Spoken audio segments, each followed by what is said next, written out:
Hi, I'm Dr. Amy Robbins, and welcome to Life, Death, and the Space Between podcast.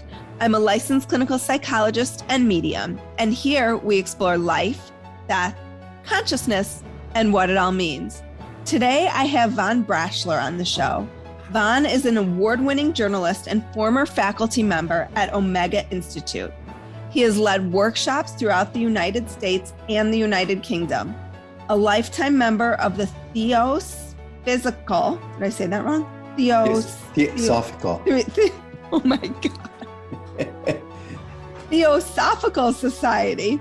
He is the author of several books, including 7 Secrets of Time Travel.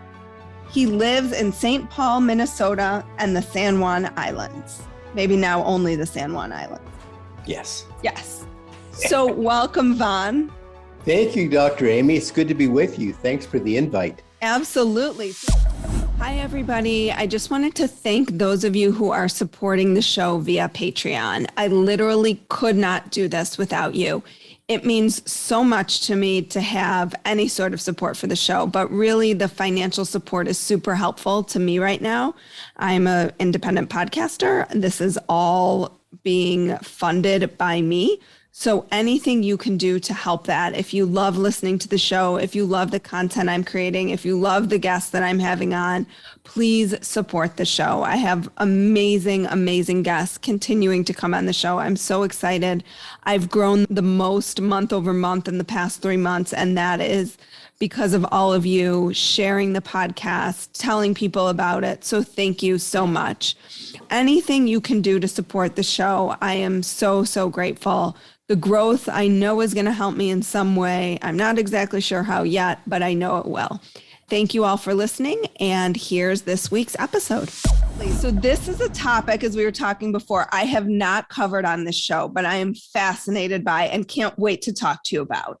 So can you talk to us, first of all, how you got interested in, do we call them time shifts, time slips? Time travel? Are they interchangeable? They're pretty much interchangeable. I try to distinguish sort of between time slips as being accidental time shifts, and time shifting could then be not necessarily an accidental slip in time, but a conscious move into time, an alternate time.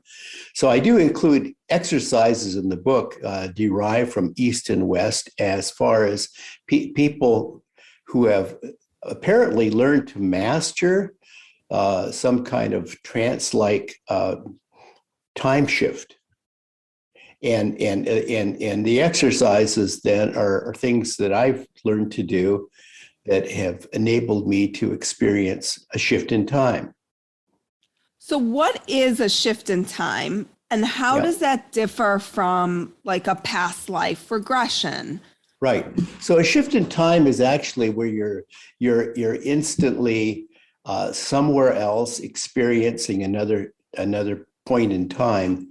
To understand that, I think I always try to explain like there's only one timeline, and it's like one big conveyor that loops around and comes back on, it loops back on itself. So if you think of like a conveyor belt, or I describe getting on a train or subway and a bus line, it'll take you all around and then back somewhere else. So we all have this sense of here and now, but the idea of a fixed place is changeable to us, although not instantaneous. That we all experience a different, here. But then the idea of the now is I think, an exercise. I mean, if you really want to study what people have talked about time, and I go back to Einstein's theory of relativity, it's very much based on our perception of time, and we all perceive time differently. And it is, I think, a situation where we all experience time differently, but we all experience what we call the here and now. Well, if you shift your perception, shift it into an altered state of consciousness where you're no longer using your 5 physical senses, but now looking at on a deeper level of awareness, conscious awareness, you're now looking at things with an awareness. then you are shifting, in a sense, your conscious awareness to possibly focus on an alternate or different point on the one and only timeline. So let's say I want to focus on living in Toledo, Ohio in 1848. So I would have to go into a deep meditation, or as I suggest in the book, you could do this in actually programming a lucid dream. And so I get into describing how to program lucid dreams with some accuracy, where people are actually consciously leaving their physical body and what we call the present here and now to experience another moment in time, another now moment, and experiencing that. And you experience it in a consciousness body. You experience it in your energy bodies, so you're actually leaving the body and leaving the physical body in a reclining position. So I think people have often had a taste of this when they've had what we often call lucid dreams. And these are so real, and often they're prophetic, indicating that people have gone forward in time and seen something, and they cannot forget what they have seen with their new eyes, a new set of eyes. So is a lucid dream always forward in time? No. A lucid dream can go backward in time. It can go forward in time. It is very movable.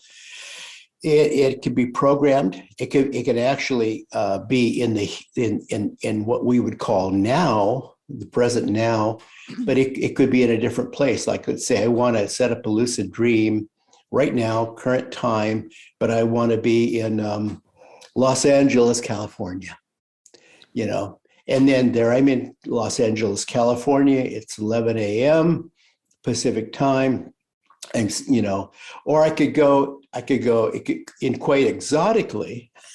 if you've ever read anything by Sybil Leek, I could go quite exotically. I could go to the moon. I could, I don't want to freak people out, but we are not limited. You could go to an exotic location. I could go to the Antarctic. I could go to another planet. I could go to a parallel reality, a parallel universe. I could go to a parallel world. So how is that different? How do you know you're not just imagining that? That's a really good question. And it's often dismissed when people will have a lucid dream as, well, it was just my pure imagination. Yes. And yes, it is your pure imagination. I refer you to the Kahuna healer of Hawaii, another psychologist named Serge Kahele King. Serge King is a master of Hawaiian mysticism, if you will, meditation, shamanism. He uses the term imagineering. So what you're doing is you're imagining it, but you're also engineering it. So he uses the term imagineering. And I think that's a really good distinction, because you're actually driving your own bus. You see, it's not just happening. So it's very easy for people to say, oh, that was just a daydream, or that was just purely imagination in my head. It didn't really happen. But this goes along with the idea that people do not own their thoughts. You see, people do not recognize that their thoughts have impact, have direction, and actually leave the body in a thought form. Our thoughts are powerful. Our thoughts can take us places. So this is another way of describing our consciousness. Mm-hmm. So it's totally fair here to bring up even remote viewing, if you will. Yeah, I haven't broached that topic yet either. So that'll be a new one, but go for it. Go for it. Yeah. So it is simply a case of projecting yourself into a place, into another time and another place. And you can do this most easily in a lucid dream, but you could also do it by simply by going into a trance-like state, or what we might call a deep meditation. So in the East, we have the Samadhi mystics who do this. They teach young people to consciously set up lucid dreams. I mean, I did not invent that concept. And in the West, we have the shamanic tradition of, say, medicine men or shamans who would actually go back into the past to listen to their ancestors. And they would go forward in time to see what the future holds for their people, and always they go as a perfect witness, a silent witness. I think of like a fly on the wall with 100 eyes. So the difference between a past life regression and this time slipping or time shifting is that when you're time shifting, it's more that you are the observer of that period of time versus having lived in that period of time. Yes, you're simply an observer. So, okay.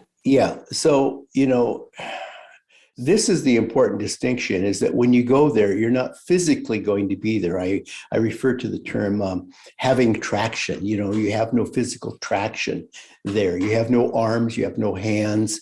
You can't write a contract. You can't pick up a pistol and shoot Hitler in the head. You can't save, Lincoln from being assassinated. So you can't alter what happened. You can't alter what happens, but you go for insight. And so I always say, well, practice going backward or forward or somewhere else in your time shifts for the insight that it will bring to you. That's the most powerful treasure you can bring with you. It's like the hero's journey. The hero on a journey of discovery isn't going to find a pot of gold, but will encounter a wealth of personal insight and personal growth. Even if it wasn't a life you had lived previously. Correct. But people always want to go back and see their own life, or they want to go forward and see their own life. And it's perfectly legitimate. And then people always will say, well, what can I do to alter that situation? Yeah, this is like mind-blowing. Nothing. In fact, I refer to this as the bounce back effect.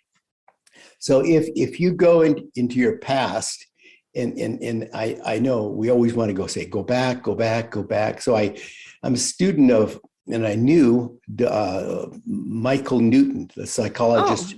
Journey of Souls, Destiny of Souls. Mm-hmm. And he started in his practice by just asking, as any psychologist might do, to go back. And they went so far back, they were like between lives. Right.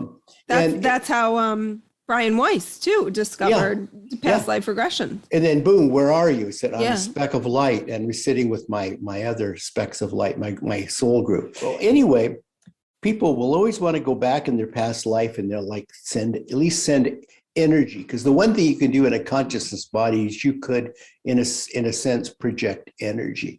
But I think what happens is you can't actually affect that person. It has a bounce back effect. So you're going to feel it in what we call our here and now when you return. Okay. Wow. Okay. So you could go there and try to change the outcome of that situation, wherever there is. But in reality, you're going to come back to this space and time and have a reverberation from what you tried to do to change that space and time. Correct. A reverberation. So, it is the one thing that you bring with you when you would time shift or in a lucid dream, is that you would have then your ability to project energy, because you're going in an energy body, a consciousness energy body. Mm-hmm. So you would have So I think somewhere in here I actually describe how to actually do this for yourself, to actually locate a place that would be your perfect healing place, whether that would be what would work for you, like to sit beside the lake or sit up in the mountains or in the woods or on a high coast overlooking the ocean, finding your perfect place of peace and calm. It's just yours, and then going there, and then sending energy to yourself, which is perfectly fine because you're not going to an earlier version of yourself or a future version of yourself. You're actually going there yourself. It's the one and true you that is your, I don't know, your traveling self. But people And will, you travel light. You don't have to pack. you travel light. You travel light. But people often want to go back and then fix things. They fix the past. And it's like, think about that for a minute. You really want to fix the past because the past is everything that brought us here now. It alters so many things. And then there are so many ripples in time of the consequences of things. But then is that assuming that it's linear? That's what's confusing, because you described the conveyor belt, but I've heard it said that time is not linear. Time is not linear. It is actually fluid, but it flows like waves, energy waves, and then the waves seem to go in a certain direction. If you think of like the Akashic records, it would be like a portend of what will likely be. So we know that time flows like the waves of energy that come down onto the earth as like light. In fact, time is light. Sorry, that's my shorthand for Einstein. Time is light. What do you mean by that? Time is light. You talk about it in the book. Time, as we experience it in the here and now, is when light strikes you. That defines what's called the now moment. That instant when light strikes you is the now moment. So if you're standing in light, I had a teacher who gave me a lot of advice. He was an Eastern mystic, a meditation guru. And the one thing he told me was, we travel in the light. We are children of the light. So the light comes down. The light does many, many things for us. And first of all, it brings us consciousness, but it brings us energy. It brings us intelligent energy. So the light, as it strikes you, defines your now moment. But there are many now moments. Right in New Delhi right now, they're experiencing a different now moment. That's, we all experience it differently. It's all based on the observer. According to Einstein's theory of relativity, special relativity, if you traveled at the speed of light, you could go back in time. So he says very little about going forward in time, but he talks about going back in time. So if you could travel at the speed of light, you could go back in time. Well, I would suggest to you that our consciousness can easily travel at the speed of light. And you can prove that to yourself. Telepathically, we're all the time picking up little thoughts of people that are miles and miles away from us, and they're thinking of us. And we're hearing them. And the phone rings and we pick it up. And oh my gosh, I knew you were going to call. It's like, wow, telepathically, our thoughts travel at the speed of light because our consciousness is another version of light. So I want to make sure I'm understanding this correctly. So a time slip is when you just slip out of this time. Mm-hmm. A time shift is when you consciously shift out of time. So in the book Time Shifts, I talk a little bit about people who have experienced, and there's some classic cases, just they'll be walking. And then, oh my gosh, they'll be walking. And then all of a sudden, they're in a different time and place. Or very often they're in the same place, but a different time. Oh my God, that doesn't make people think that they're losing their minds? It absolutely does. And they're so disoriented that, like me, when it happened to me when I was 12 years old, It's like you don't want to talk about it. You don't even want to think about it because it doesn't make any sense. I must have been like hallucinating. I mean, I can't explain how I got here into this future moment so far away, so instantaneously. So I'm not even going to talk about it. And I don't talk about it. And then you're forced to admit at some point, this happened. It really happened. Can you tell us that story? It's in the book, but it's fascinating. Yeah. Okay. So when I was, I think, 12 years old, so one day I see a school bus, an old yellow school bus, and it's got kids in it, and it's summertime. My friends say, let's hop on the bus and join them. And it turns out they're recruiting people to take them 20 miles from where I live to work in the berry field as field pickers, right? Picking berries. So I said, oh, I don't want to work. I'm still a lazy child. I'm still a lazy child, Amy. So they said, oh, no, they'll let you eat all the berries you want. And this right by the river, there's a swimming hole. You can go and swim. I said, will they let you? I said, oh, yeah, everybody, at the lunch hour goes to swim. I said, well, let's just eat berries and swim. They said, great idea. So we do that. On the third day, I'm like, oh, I'm getting really sick. And I'm always out by the river, not picking berries. And I get really sick. And my friends tell me, oh, you've probably eaten too many berries. Well, I have this piercing abdominal pain on my right side. And something inside me said, I've got to get home right now. I need immediate attention. I'm sick. And I tell the man who drives the bus, take me home. And he says, oh, you wait like everyone else, kid, to the end of the day, and we'll take you all home. I decided I would walk home. And I didn't know where to go. I didn't pay any attention to how we got there. I just knew we were a long ways from my home because it took a long time for the bus to get there. We cross a railroad track every day when we enter the berry field. And I could walk on that railroad track and it would take me right to my home. Now, why I thought that makes no sense, but it seemed very plausible at the time. So I started walking. My friends said, get back, this is crazy. And then I round the bend and I can't see them anymore. I remember I take one more step and everything goes black. And the next moment, the next step, I'm in front of my house. And I remember stepping down from the high railroad tracks, walking into my house, flopping on the bed, complaining to my mother, I'm very sick, call a doctor. We got to the hospital just in time because my appendix had burst and I couldn't have gotten there any later and survived. And it wasn't until the next summer, I was starting to hear some strange music in my head. And I'm thinking, where does the music come from? And I'm looking all around. And I look to the front of the house and the music stops. And there, I'm forced to recognize 1 year later that the railroad tracks do not stop in front of my house, never have. Now, I can't explain how I got home so quickly. I can't explain walking on railroad tracks that didn't exist. I'm going to say it was a time slip because it seems to work, but it seemed like instantaneous to me. Wow. So are time shifts different than astral travel? Yes and no.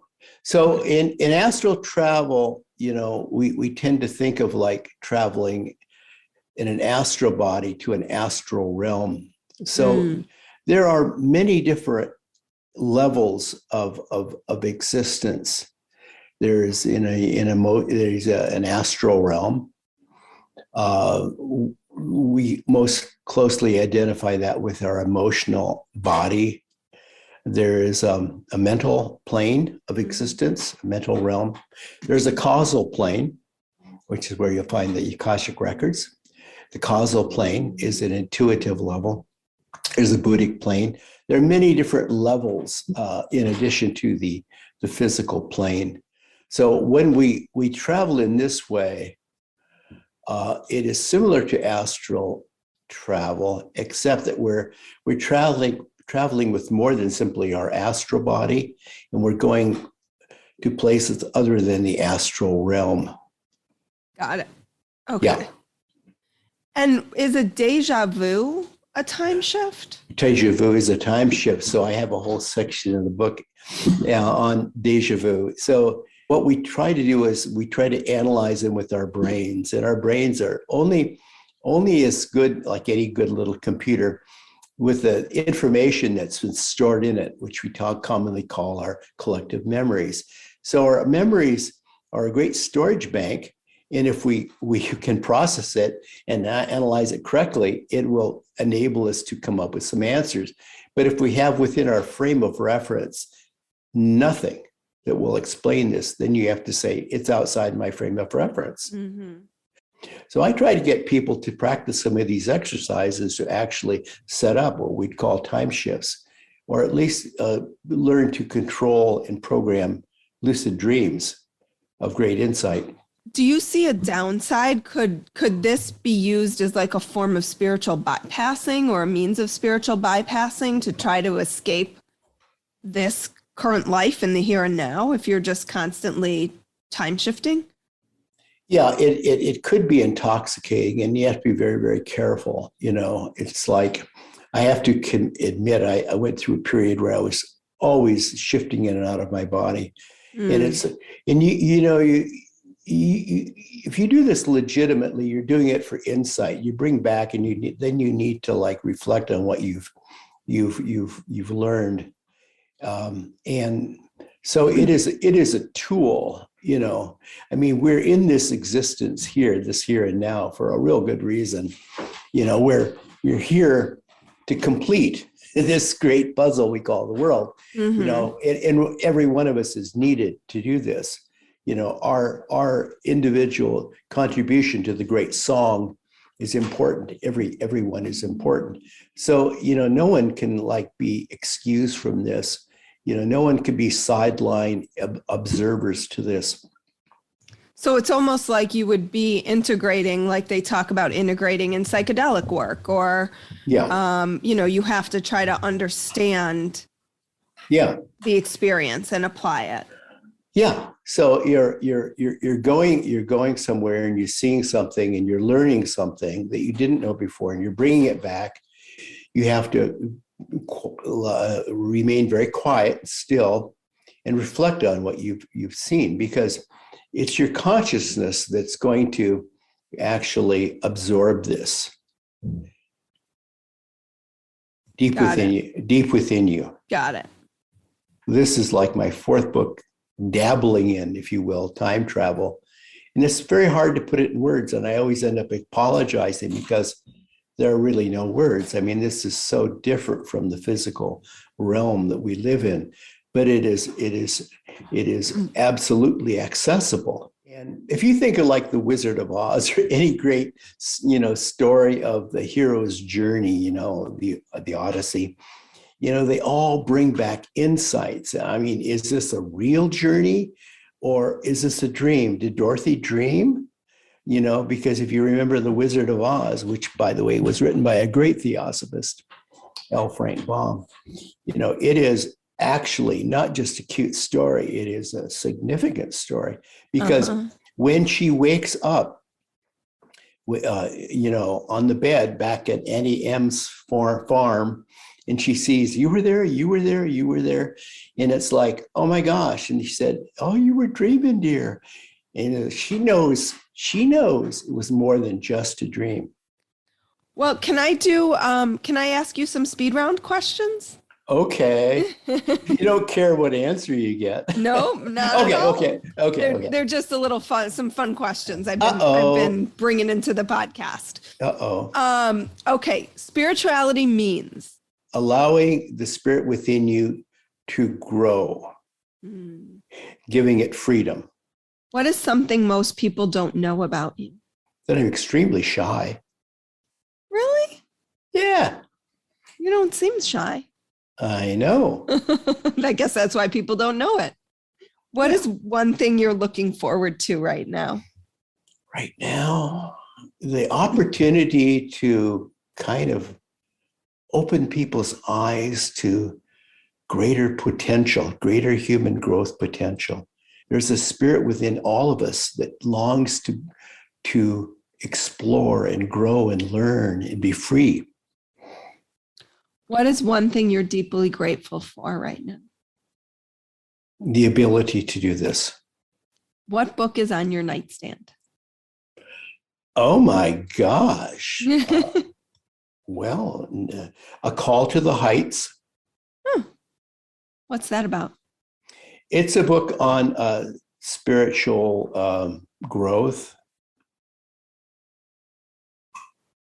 What is your favorite spiritual or healing practice? Meditation. What was the most transformative experience of your life? The series of phone calls I got from a man, an elderly man from India, that told me about moving in the light changed my life forever. He said, I'm going to tell you things that'll change your life forever. Wow. Well, Vaughn, if people are interested, where can they find you? Where can they find, this is not your most recent book, but it's the one that I wanted to dig into. This is Time Shifts. It's my favorite book. I picked the best one then. Oh yeah. I only really care about time shifting. I'll be very frank with you. I mean, it's fascinating. So this is on Amazon, and you can find it there. And then if you go to my author page on Amazon, you can see it's kind of like a chronology of what I'm up to and where I will be. So there's no separate website for you? No. Okay. Oh God. Thank goodness. Well, Vaughn, thank you so much for your time today, for these amazing, I mean, this was mind-blowing. So I'm fascinated. I'm going to dig in deeper to some of your exercises and see if I can't shift myself out of this time. Great. Hopefully to a better one. Not that this time isn't great for me personally, but I think that collectively it's rough. Yeah, collectively it's rough. Together we'll get through this. Yes. Thank you so much. Thank you.